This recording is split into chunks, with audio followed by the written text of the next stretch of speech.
gusto kong magkaisa tayo as an institution.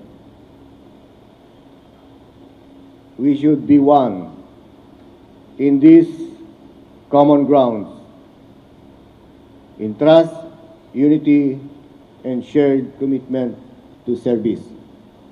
Pagkakaisa, ito ang makahulugang mensahe ni Philippine National Police Chief, Police General Benjamin Acorda Jr. sa 43 bagong opisyal ng PNP sa kanilang oath-taking ceremony sa Campo Crame.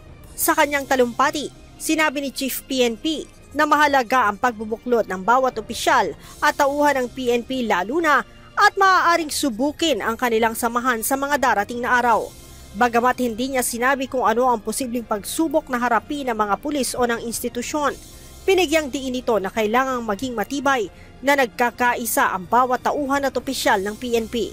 I hope this will not be tested in the coming months or days. But if it will be tested, I hope that we are united. Sinabi pa nito na sa pamamagitan ng pagkakaisa, may sasalba ang bansa. Noong nakaraang linggo, umugong ang umano'y posibleng destabilization plot laban sa Marcos administration ng ilang retired generals at inamin ni General Acorda na bahagi ng kanilang counterintelligence effort at monitoring ang impormasyon kaugnay sa destabilisasyon. May lumalabas yan and part of our CI effort, kasama naman sa monitoring natin yan. Gayunman, tiniyak nito na nakasuporta ang buong hanay ng PNP kay Pangulong Marcos. Wala din aniyang dahilan para ma-demoralize ang mga pulis. Ang issue naman kaugnay sa military and uniform personal pension system na nakadismaya sa ilang PNP personnel. Patuloy umano itong tinutugunan at inaayos ng ilang ahensya ng pamahalaan.